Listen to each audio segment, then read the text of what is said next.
On.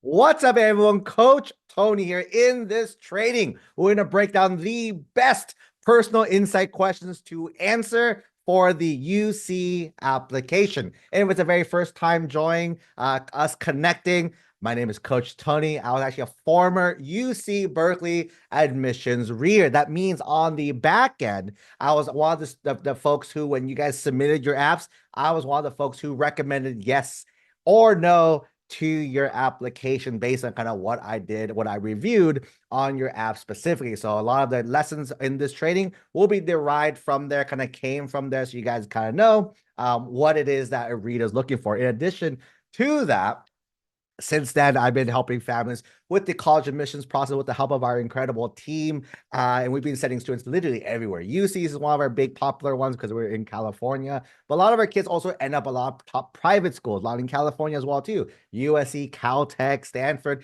Some of our kids even end up at the Ivies as well, because the strategies you'll see that I talk today doesn't just apply to the UC apps. For those of you who are applying, some of you guys right now, next week, early action, or later on regular decision, you can take some of the key takeaways and frameworks and apply on those as well too. Okay. With that being said, let's go ahead and dive straight in. I'm gonna go ahead and share my screen really quick. Can you guys, for those who are joining, I am recording this live. Can you guys see the screen? Let me know real quick if you guys can see the screen. If not, you guys are just seeing whatever it is on your end is all, right? So let's go ahead. Today we'll talk about the best personal insight questions to answer on the UC application itself. So first, let's kind of talk a little bit. What are the UC PIQs? What are the UC PIQs? First, before we dive into the actual tactics of that, right? So the first off, the UC personal insight questions has three parts. Your personal insight question. Think of this as the UC essays, right? So UC, I'm putting quotes. These are the UC essays that you'll be writing There's an option that's 8 possible choices, right? You pick 4 to write, and then they're 350 words max. So you cannot go more than that. So 350, it cuts you exactly off at the 350 mark here, okay? Quick recommendations. We do tell students to aim to hit over 340. Try to stay as close you can to the word limit itself there, okay? So that is the UC PIQs. Let's break it down a little bit. So when it comes to the PIQs, the personal insight questions, there are 3 components, right, of this. The first component is the word personal, right? Personal is about the student, right? It does not relate about mom or dad or friend or teacher or coach or sport or this or that. It's all about the student specifically. So you want to focus on only the student the best you can, right? Specifically, a little pro tip here is that you should be using I, me, or my your entire prompt. To the fact, we even say every sentence should have I, me, my. And if you don't have I, me, mine every sentence, I ask you to look at that sentence and say, what does the reader learn about me from the sentence if you don't have I, me, my in it? And odds are it's probably not needed, right? You can probably take it out and it still is fine as well too. So I think that's the big thing about personal. Why is this so hard for students, right? Why is this so hard for students? In school, they never let you write I, me, my in anything, right? That's why students aren't used to writing in this format. It's very different for them, is the biggest thing there, okay? Part number 2, so we have the personal down. The second piece is the insight, right? Insight means things in your head, right? Learning more about who you are, right? That's what insight is. What insight do you get when you read these prompts? Is kind of the question that we are told to kind of ask ourselves and stuff. So it's things in your head, learn more who you are. Another way to think about this, these are things you cannot see, right? So things that if I can visualize it, if I can see it, that's not insight. Insight was going on in your head, right? Things, it's not show, it's tell, right? Tell me so I can understand. I want to understand the student themselves, right? And that's the big thing, right? When it comes to the opposite of insight, The opposite is going to be the story, right? So the story and the insight are the two main pieces of these prompts specifically that you're going to write. One of the biggest mistakes I see a lot of students make, they spend so much time on the story. If I read it and I can visualize majority of what you wrote, that's not a good sign. That's a lot of the story aspect, not a lot of the insight part, right? So that's going to be the two biggest differences here. The insight is the second piece, breaking down the pro tip here, right? 30% story, because I still need to know just enough to understand what's going on, but I want 70% insight. I want to learn more about who you are as a person, how it's made you who you are today, rather than just learning about the soccer game or learning about ASB or learning about this volunteering thing that you did, right? That's the what. I want to learn specifically, you're answering 3 other questions. You're answering why, right? Why did you do what you did? Right? Why did you do what you did is number 1, right? You did, right? You're asking, how has that made you who you are today? You're answering, who have you become as a person, right? Those are the questions you're answering. You're not answering the what. We're not answering the what. That is the story, right? The what is the story. We don't need the story too much because in theory, right, the what can be copied. A lot of people can have the same thing. If I ask you guys, I want to talk about sports. How many of you guys have talked about sports, right? If I say, let's talk about leadership, how many of you talk about leadership? One big thing, for example, crocheting. For whatever reason, last 3 years, 3 years, it's a huge spike. Whoever been pushing crocheting, they did a great job, right? It's been going really, really big to a lot of students. So in theory, a lot of students have similar what's.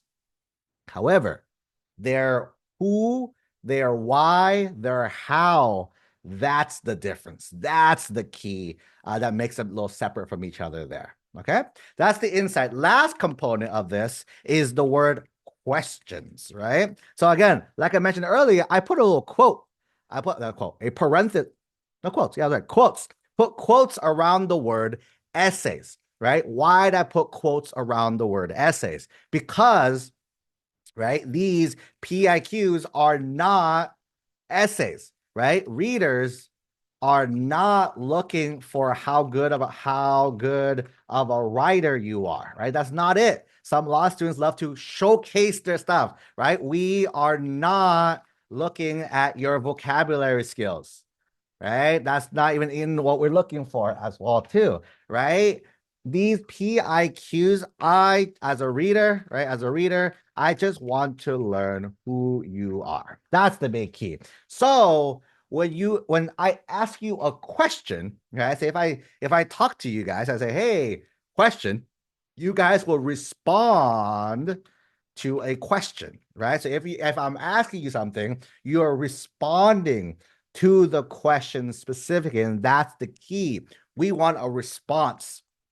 These to be a response to the reader, not an essay, right? A little pro tip here, right? Pro tip here, right? Tip here, no intros, no hooks, no conclusions, right? Is a thing there. Hooks tell me nothing about who you are. Intro just sets me up of stuff you got to tell me anyways. So you're telling me something twice. Then conclusion usually summarizes what you told me.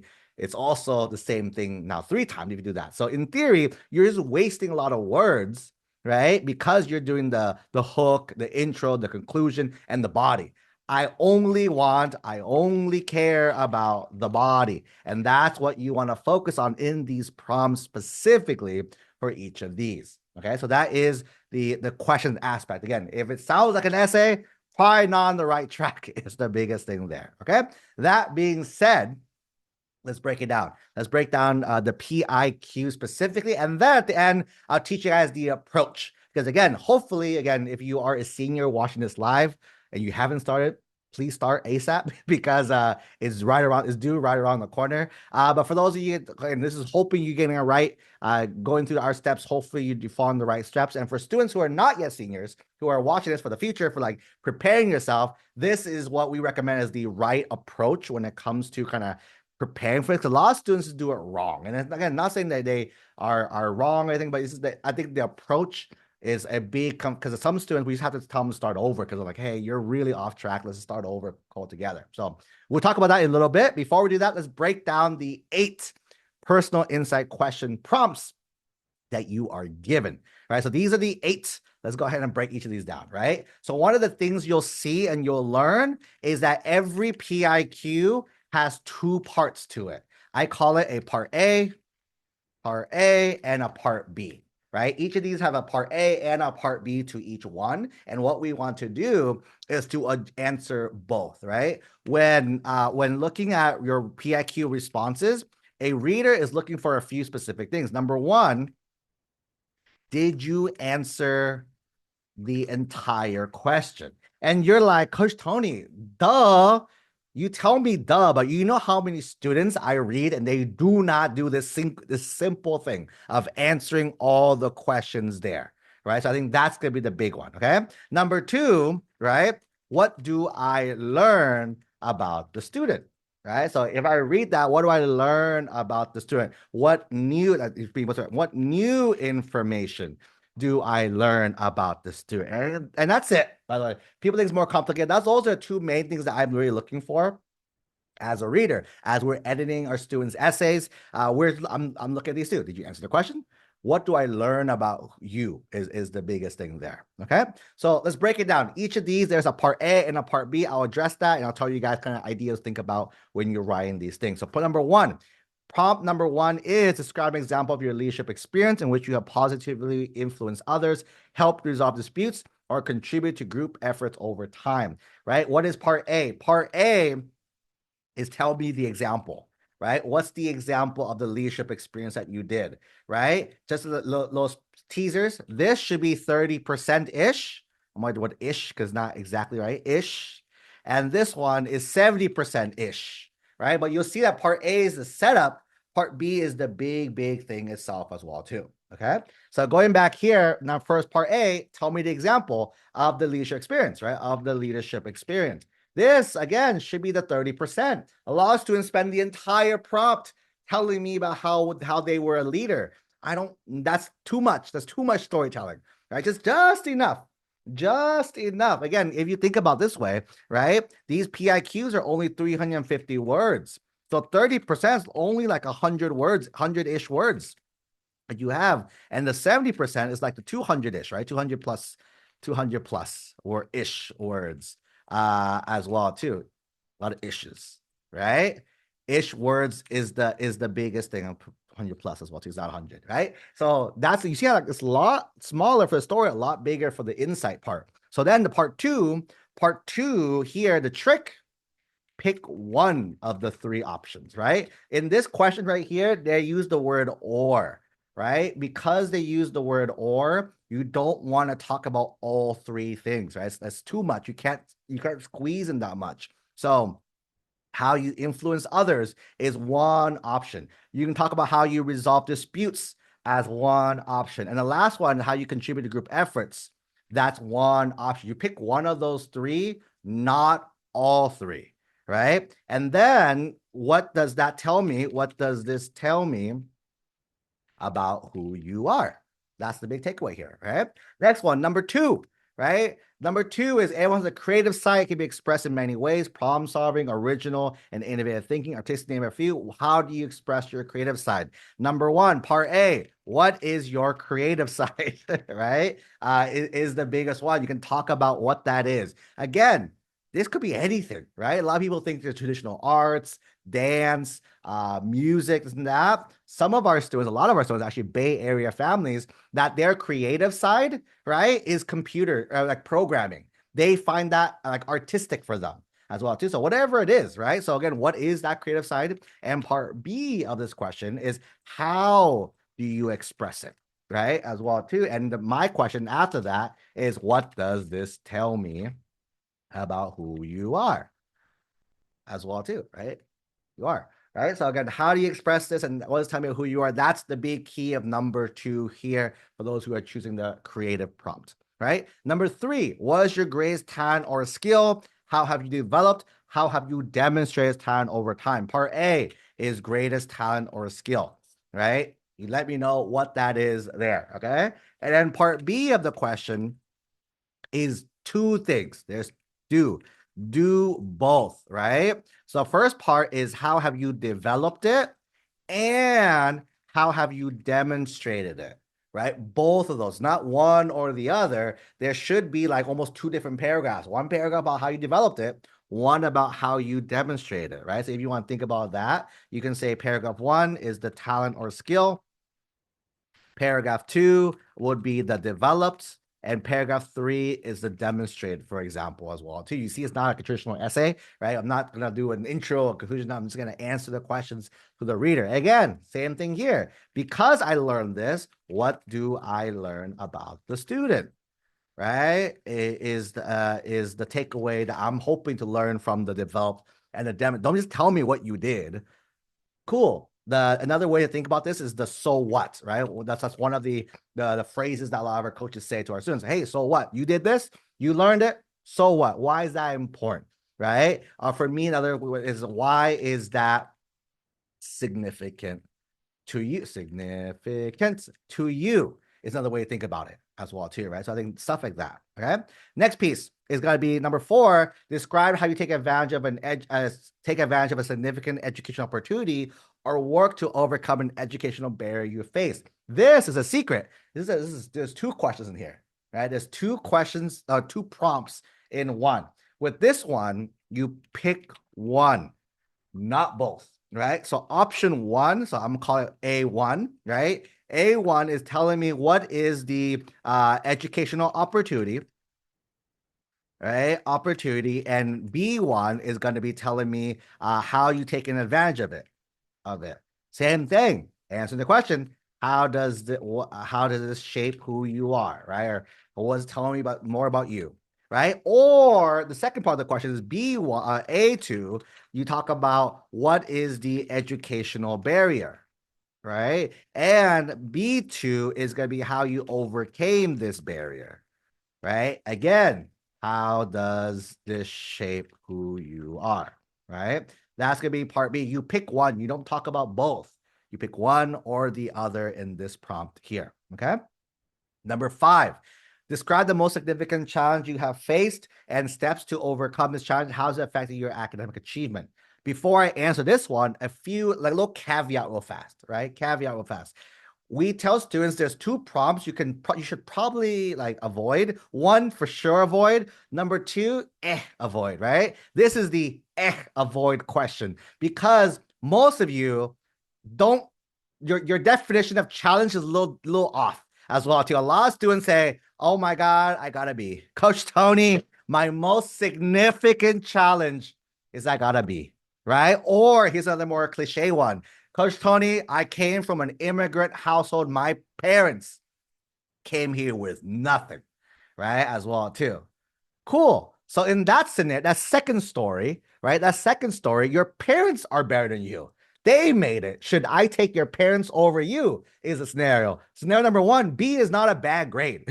Right? B is not a bad grade. So it's not as significant in the realm of like an 250,000 people applying. A B is not a significant issue, right? So this one is hard because, again, is it significant? Is it a big challenge that you're overcoming something kind of also unique as well, too? Again, you're not going to aim to make them cry is the thing, right? But if you are going to choose this prompt, again, part A is the challenge, right? Part A is going to be where's my mouse, right? Part A is the challenge itself. Part B is how you overcame this challenge, right? There is a secret one, is how affects academics. This is a question that our students skip. They skip this a lot. However, this is something you have to mention in your prompt, right? Let's say you didn't. Let's say your biggest challenge is you lifted weights, right? Lifting weights, right? And then it didn't affect it. You still got to say, this didn't affect my academics. You got to tell the reader, because as a reader, I am, again, what am I doing in these prompts? Did you answer the entire question? I'm looking for the answers. So you got to give it to the readers to make it very simple for us. So we do learn what we need to learn from you. Okay. So that's the thing there. Again, I would have students think about your challenge and is it a challenge, right? Because a lot of you guys are saying, oh my God, I got a B and I worked really hard. Now I have A's as well too, right? Again, could that be a challenge? It could, but again, in the greater scheme of things, is that really significant? I think that's the big key word here. It might be a challenge. Is it the most significant? Because and if the only challenge you had in high school is a B, man, man, right? Is that right? Number 6.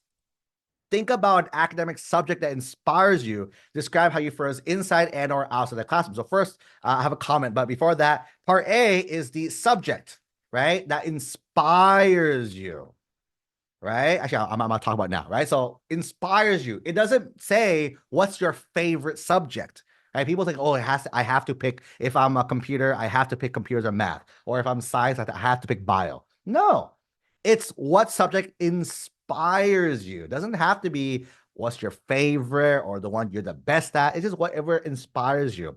The other thing is the word academic. This throws a lot of people off because most high school students, you think you know what you want to do in life. You don't.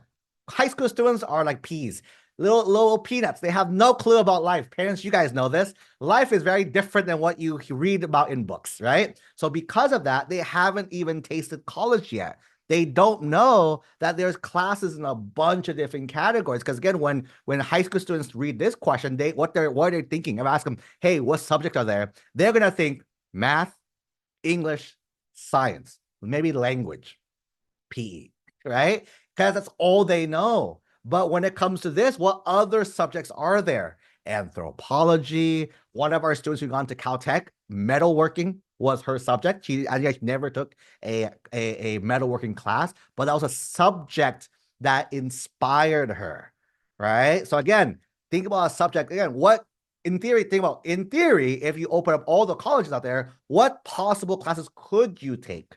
And that's a good idea here. Subject that inspires you. Then part B, there's actually 3 options, right? Pick one of the 3. Option 1, how this question is worded, you can talk about how you further this inside the classroom, right? Part B is how you did it outside the classroom. And then part C is inside and outside the classroom, right? Any one of these options work. Pick one. If it was me, I would recommend picking first choice, right? Talking about what you did inside the classroom and outside the classroom. Second choice, I would have you pick stuff outside the classroom. Outside, second choice. Here, and third choice, again, inside is fine too. But the idea is, in theory, a lot of students have a lot of the same things that they do inside the classroom. So again, how do you differentiate yourself? Is the stuff you do outside of the class, the outside, and talk about both the inside and the outside, and how those kind of relate to each other itself as well. Okay, so that is number 6. Number 7 is going to be, what have you done to make your school or community a better place, right? So part A of this question, it's a secret one, right? Part A is actually not in here right now. Part A is what is currently wrong with your school or community, right? Because for you to say you want to make it a better place, you're acknowledging that it's bad currently right now. That's why you're making it a better place itself. So because of that, right? Part A is what's wrong. What part B is what did you do? Same thing with all the part B's. What does this tell me about who you are, right? That's the biggest thing you do here. Number 8 is beyond your app, right? Beyond your app itself, what do you believe makes you a strong candidate for admissions to the University of California, right? If you have to do this one, A is what's your unique story, and number B is how it makes you stand out. Part B, how this made you who you are today. All right. I mentioned earlier, there's 2 prompts. One is probably don't use it. There's one I recommend most families do stay away from. Number 8 is the prompt that I tell most families to stay away from. This question is really asking what the unique story is basically, why are you special, right? And parents, I know you will always say your child is the best ever, the most specialist person in the world. Realistically, most students aren't that special, right? I've done this for 16 years now. I've read tens of, maybe in the hundreds of thousands by now, right? Of essays and prompts and stories. In total, the last 16 years, I can count 5 or less students I've said, do number 8 because you're that different that I've met, right? These are you the one in a million? If whatever story you're going to share, can I say, I might know someone who has that same story, similar story, right? This is so special, so unique that I'm like, all right, I don't think anyone can ever say what you just told me in several years, if not way more. You should do number 8 for that reason. But for most of us, right? Even me included, I'm not that special either, right? So for a lot of us, it's really hard to get this right because whatever story you're thinking about, the other 7 can probably do a better job of pulling it out of you than number 8 itself. And that's why I was so avoid number 8, because realistically, right? A lot of these stories being like, oh yeah, I work so hard, I never give up, I try. That's pretty much what all number 8s I read at the very beginning sound like. And I'm like, oh, so do you don't give up, huh? So does the other 200,000 people who are applying. They're not going to give up either. What makes you that special then? That's the biggest takeaway. So out of these 8 here, I would recommend avoiding number 8. You still have seven to choose from, right? But I would avoid number 8 unless, again, you are that special. And if you are that special, you think you're that special, let me know. Slide in my DMs, text me, email me. I love hearing number 8 stories. And I'll let you know also, no, that's that's cool, but it's not like 8 worthy. That's probably the other one is probably better for that one than anything else. Okay. That being said, let's talk about how to do this, right? So now that we've talked about like the 8 in breakdown, how do we actually go about this process, right? So really quick in the chat, if you guys are here, for those who are here live as well, is anyone, right? Is anyone haven't started yet? Anyone hasn't started yet with the process, right? Haven't started yet with this process. So if so, you can follow right along. If you have started, again, this is a good like audit of like, am I going about this the right way so far? All right, we have like one or two students, one maybe.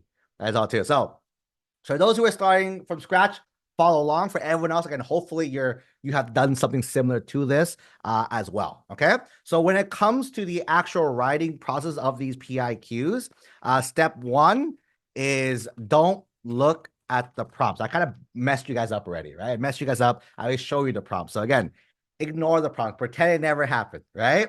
The real step number one, right, is we tell students what are 4 topics that make you, right? So in life, we do things, typically there's 3 things. There are activities that we've done, right? There are experiences that we've gone through, and then there's identities that we belong to, right? So these are usually the 3 big ones. I can't think of anything else that with like that doesn't fall into one of these 3 categories, right? We've done a lot of things in our life that made us who we are today. May it be taking a certain class, joining a certain club, participating in a certain event, some family culture, some custom, some something, right? That's made us who we are. And everything we've done has made us who we are today. Some things, not as much. For example, whatever you guys ate today for breakfast, lunch, some of you guys maybe dinner, right? Today, it made you who you are, because imagine if you ate something else that got you sick, right? It changes how life is for you a little bit, right? So everything we do changes us, but some things, again, for most 99% of us, what we eat is not going to make a huge difference, right? What we did is not going to make a huge difference as well, too. But there are, if you trace back in high school, there are a few things that really did make us who we are today, right? So what you want to do is identify those 4 topics first. The key here, these topics should not overlap. Those who do not use themes, right? People talk about themes. Let me theme it together. No. Don't do themes. I'm telling you from a reader's point of view. Don't theme anything, right? 4 topics should not overlap. They're 4 different topics as well too. So like if you did like, oh, I love math, I was a math tutor, that's math. Put that in math, right? But those are the same topic. Pick 4 separate topics is the key number 1, right? So you should identify those first. So for me, I do topic 1, topic 2, topic 3, topic 4, right? That is step number 1. Now, once you have step number 1 done, the next step number 2, we call it story time, right? Story time. So as humans, right, we think of things in stories. If I told you guys, parents, if I said your kid's name, you'd probably have a story, a memory that pops up in your head. If I say certain keywords to you, you'll think of memories because that's how our brains are wired. Our brains are wired in visuals and pictures and like movies and stuff like that. That's why people like movies a lot, right? So again, that's kind of how our brain works. So what I want to tell you is if I tell you topic number 1, whatever that topic is, in your brain, it's searching for that story of that thing that you want to talk about, right? The thing here is tell me the story that pops in your head in 10 seconds or less.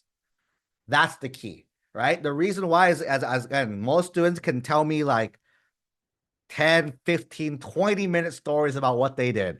I do not need that much detail, right? Doesn't tell me too much. I just need to know what's the main purpose of the story, why it was so important, blah, blah, blah. Cool. Tell me a story.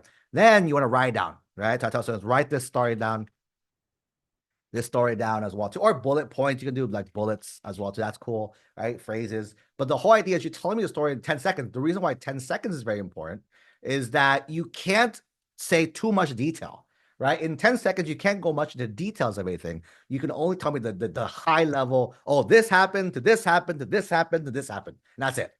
I'm like, cool. That's the main part of the story, right? So that's we call it story time, right? Step number 3, and you do again for each of the things. Again, keep in mind, none of the stories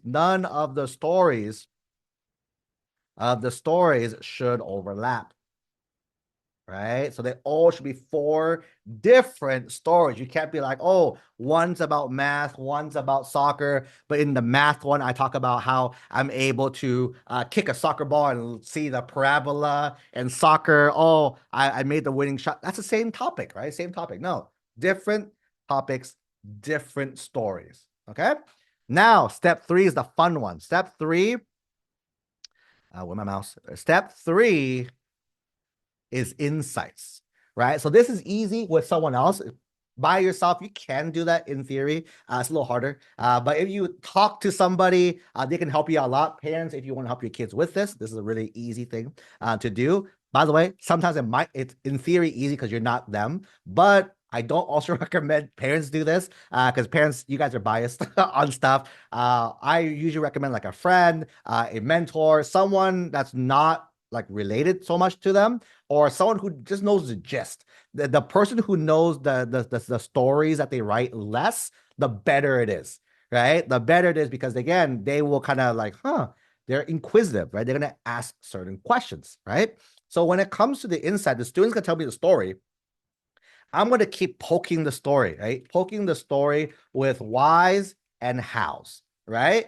Why'd you do that? How, like, what made you want to do that thing, right? How did you think about that process as well, too, right? So a lot of why and how questions throughout the whole story, because you'll find out, right? Teasers, spoilers, right? Spoilers.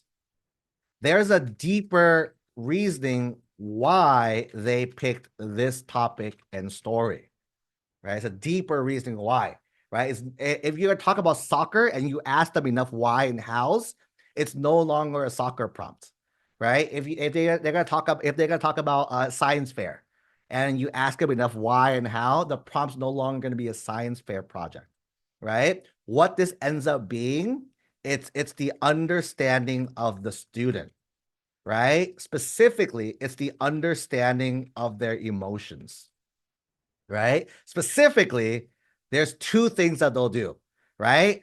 We all do things for one of 2 reasons only. Reason number 1, we love to do it, right? AKA, chasing pleasure, right? Number two, we hate it, aka running away from pain. That's it. Every single thing that we do in life as humans and things are one of these two things. The reason why you guys, a lot of parents who are watching this call live or watching the replay on wherever you're watching at, Facebook, YouTube, you want to provide for your child to give them a better future, right? Why? Not because you guys love this. Maybe you're scared. I want my child to be set up for success in the future. Maybe that means going to a certain school. Maybe it means getting to a certain career as well too, right? And then so there's an inner reason why we do what we do. For students, why do they want to go to the school? There's probably a reason why deep down that they want to go that far, or go to certain things, do certain things. There's certain reasons why people want to be doctors, want to be lawyers, engineers, computers, everything as well too, right? There is a deeper reason than just the high level reason, right? So this is the why. This is the main thing that we do, and you guys can do as well too, right? Again, the what, irrelevant. Anyone can do the what's, right? We tell you guys all the time. The classes, meh, do well in school, right? You're good there. Activities, do stuff you love. If you've been following us for a long time, I've only said that. I've never said do this thing, do it. You can. I would say consider these things if it fits within what you like to do, what you want to do. But it's always been do stuff you love, because if you do stuff you love, there is a reason why. The students who struggle the most with their college essays, quotes, college essays, are students who do stuff to look good for college, right? And then when I ask them certain questions, they're stuck. They can't answer them because there was no reason why they did it, right? But if you ask a student again, some of you guys, again, sports, easy example, right? Your kids love sports. You have to take them off the field, like, hey, time to go home, right? They have this drive, right? When students go and when they play sports and they keep wanting to go on, they have a drive to win, that competitive, that drive to keep achieving goals as well too. Maybe if you poke a little deeper, maybe they don't have that sense of accomplishment in other things of their life, that they do get to achieve that through sports. Maybe if your child perhaps is an only child, the reason why they want to do a lot of clubs, a lot of team sports, is they're missing that camaraderie with other people, that relationship building. The reason, perhaps, maybe your kids are playing video games a lot or reading, people who are great readers. They love to read, especially fiction books, right? Love reading fiction books, is because video games and fiction books allows them to escape their current world, and enter a different world. Maybe in life, they're not content, that they need an outlet. A lot of our students do sports, a lot of the arts, music, this and that, dance. It's their release because life maybe is a little stressful for them. So there's always a deeper reason why the students do stuff. And as long as the reason to encourage them to do stuff is keep doing stuff you enjoy, do stuff that makes you you, that's the key. But if you start doing stuff for the wrong reason, oh, let's do an internship. Why? Because it looks good.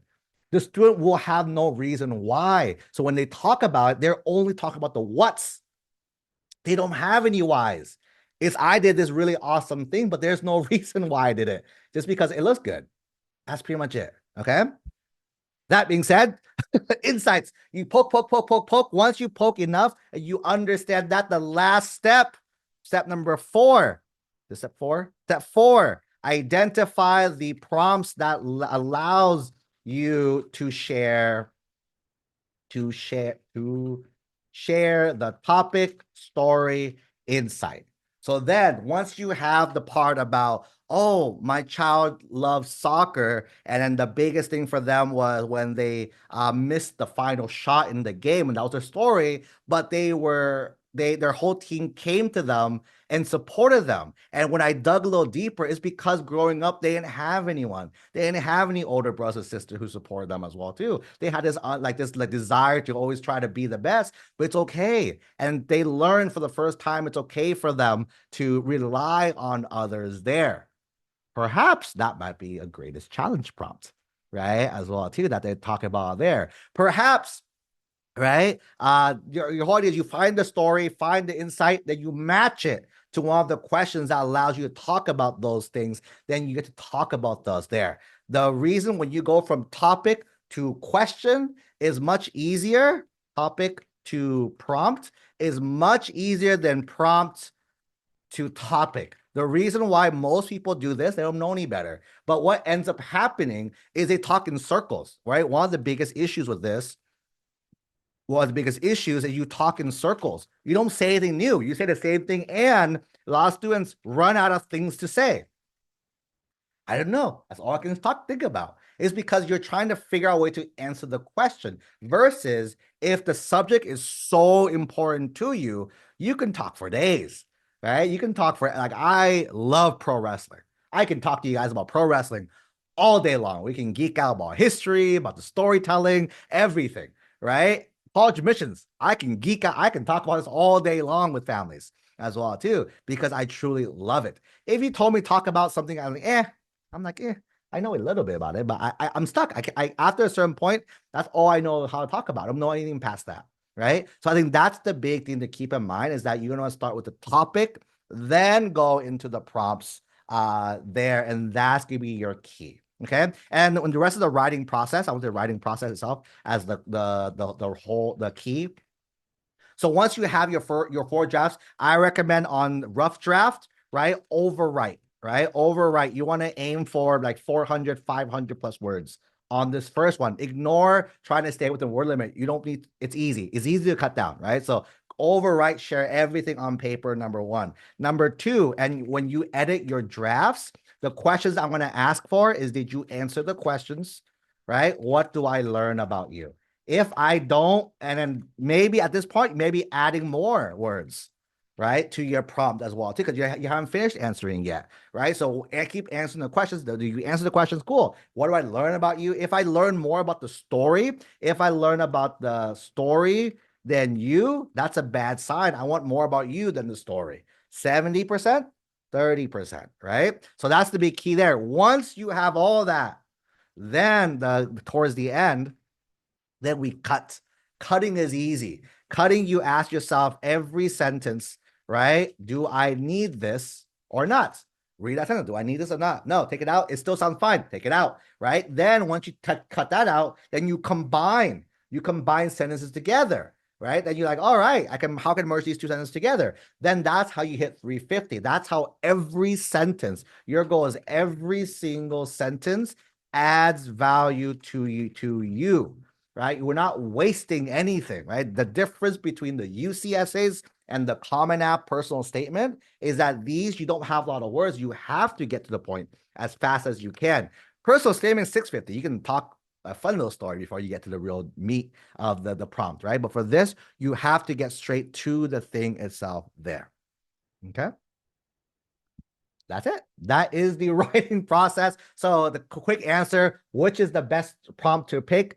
There is none. You pick whatever for. There's actually no statistical data on which one is better or not. The UC's release a study every year. It's literally dead equal for everything. Number 8, I don't like number 8, so don't do number 8. But 1 through 7, pick any single one you want. Again, don't pick the prompt.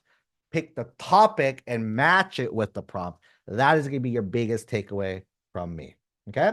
And for those who are interested in working with our team, one thing that we do offer before you get to work with us is we let you guys book a free little 15-minute coaching call with our team first. On that call, you can't buy anything, so you don't have to bring a credit card to that call. On that session here, we'll go ahead and ask you a few questions, give you some recommendations on what you should be working on next. And then that's pretty much it. We're not going to sell you anything on that call. If you are interested in working with us, you let our team know. They'll schedule a follow-up call after that, like a day or two afterwards, and they can talk about programs if that's something you guys want to do. But if not, go ahead and book a free 15-minute session right there. Okay. And if you're watching the replay, it's somewhere on this page. Probably down here. I think down here is where the replay is going to be. Okay. That being said, let's do some Q&A. Let's do some Q&A with folks as well too. I see a question in the chat about transfers. Q&A, right? About transfers. Coach Tony, I'm a transfer. Are the PIQ questions the same? Great question. Mostly, right? So it's mostly the same with a caveat, right? So as a transfer student, you have also, right, 8 prompts to pick from, 4 prompts to choose, 350 words each. The difference, however, is that one prompt is locked in, right? One prompt is locked in. The prompt is saying, what is your major and why? Right? Because as a transfer student, you've probably taken the classes and done things to show that you are going to be interested in this certain major. So that's your locked in. So it's not you're not 4, you actually get 3 to choose from. All right. You get 3. So it's not 4, it's 3 to choose from the available 7 that are left is the thing there. Okay. So that's that. But the exact process, everything is exactly the same. Same thing for you with the major and why. 30% what? 30% what the major is. What did you do? The big takeaway though is why. Because how many people are going to say the same major, right? So that's not special. The special part is how you got to that decision of whatever decision you end up at. That's going to be the big key itself. Okay. Another question here is, if I want to write about orchestra for leadership, is it bad to talk about violin for creative prompt too? Is it like overlapping? I would say yes, right? So 2 answers for you. Answer is, I think yes. I think yes. The beauty of these PIQs is that in theory, again, I'm just gonna make recommendations, right? We would like to recommend every 4 topics, every 4 things are different naturally. Does that mean you can't do that? No, in theory you could. I have seen our students talk very similar things and do fine. So it's not like it's an absolute no. But the big thing for you, the student who asked this question, right? Big thing is that are you sharing 2 sides of you in the responses, right? Or am I learning 2 different lessons about who you are, or is it just building building on each other? Meaning, right, if you talk about the similar thing but there's 2 different aspects of who you are, the learning about you, in theory that's fine, because that's the big takeaway. For me, it's really hard to do. That's why I'm like, pick 4 different topics, 4 different stories. That way you know for a fact, right, things will be different, right? Things won't overlap. Everything's going to add value, because your whole goal is add value to your app at every opportunity. That's the goal here. So if it is going to overlap, there's a chance that it's like, oh, you might have 3 strong prompts in it, because one of it is going to double dip, right? So you have 3 strong prompts. And if there's a lot of people with 4 strong prompts, your 3, no matter how strong, 4 strong is going to beat 3 strong, if that makes sense. So that's what I recommend. I would say, if you can think about, is there no topic you want to talk about again? But if you're stuck, nope, this is all I got, I can't think of anything else. Sure. Then the big kind of takeaway here is make sure the both lessons, both learnings about you are 2 separate things, right? Don't double dip at all. Don't reference each other. It should, the best analogy also, these prompts should sound, right, if I read them next to each other, right? I should not be able to tell it's the same student, right? That's like the best takeaway, I think, on a prompt. So if you want to think of the analogy is this: if everyone here is 124 of you guys here, there's 4 essays each, so there's like 500 essays, right? If each of your essays were just scattered and I read all of them, I should not be able to match 4 of them together, like, oh, this is one student, oh, this is one student, right? It should be like, oh, I can't tell who's who. It could be 500 unique students that submitted 1 each. That's kind of the takeaway of like a very strong for them, because the readers know that it's the same student on the back end. So if you could be 4 strong kind of takeaways, then put together, it's gonna be uber good for you there. Okay. Looks like we are good with questions. So again, before we head out, one more quick subtle plug. As well, if you guys are interested in booking, again, that free 15-minute assessment with our team's free coaching call, again, jump on, ask a few questions. Our team will help you out. Our incredible advisor will help you guys out there. go ahead and book that in the chat for those who are here live. And for those of you joining the replay, I think it's down below. Check down below and you guys will be able to book that as well too. Okay. That being said, a pleasure hanging out with you guys here today. And I'll see you guys in the next training.